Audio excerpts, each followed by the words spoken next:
एक नई बीमारी पैदा हुई है। इस वीडियो को ध्यान से देखिएगा। हो सकता आप भी इस बीमारी से ग्रसित हो, लेकिन आपको पता नहीं होगा। जब कोई आदमी सरकार से सवाल करे कि इतना क्राइम क्यों है, तो आप उसे बता देते हैं कि ये कांग्रेसी है। जब कोई आदमी सरकार से सवाल करता है कि देश में पत्रकारों की हत्या क्यों हो रही है, तो आप बता देते हैं कि ये कांग्रेसी है। जब कोई आदमी सवाल करता है कि युवाओं के पेपर लीक क्यों हो जा रहे हैं, तब आप उसको बता देते हैं कि ये तो कांग्रेसी है। सोनम वांगचुक जब लद्दाख में सवाल करते हैं कि लद्दाख की जमीन को सरकार लद्दाख के लोगों से छीन क्यों रही है और उसको राज्य का दर्जा क्यों नहीं मिल रहा है, तब आप बता देते हैं वो पाकिस्तानी है। आसाम में जब लोग प्रोटेस्ट करते हैं तो आप बता देते हैं ये सब कांग्रेसी हैं।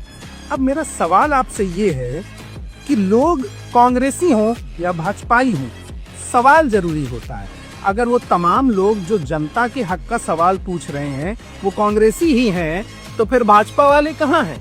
सवाल मेरा ये है कि किसी को कांग्रेसी या भाजपाई या पाकिस्तानी मत घोषित करिए। जो लोग आपके हक की आवाज उठा रहे हैं वो नागरिक हैं। और दूसरी बात, भाजपा से सवाल क्यों न पूछा जाए? आप ये सवाल करते हैं। एक कहानी सुनिएगा।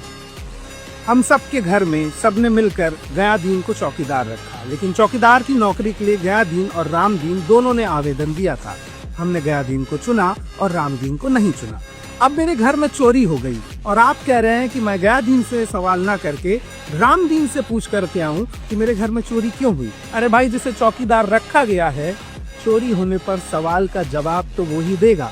मगर देश के प्रधानमंत्री प्रेस कॉन्फ्रेंस करते नहीं है, टीवी डिबेट में आते नहीं है। इसके लिए उन्होंने अपने सेल्स एजेंट रखे हैं जो भाजपा का प्रोडक्ट बेचने के लिए टीवी पर जाते हैं, और उसके बाद अगर कोई कमी निकल भी आती है तो गाली भी वही खाते हैं। प्रधानमंत्री सुरक्षित हैं, मीडिया मौज काट रहा है, अमृत काल चल रहा है।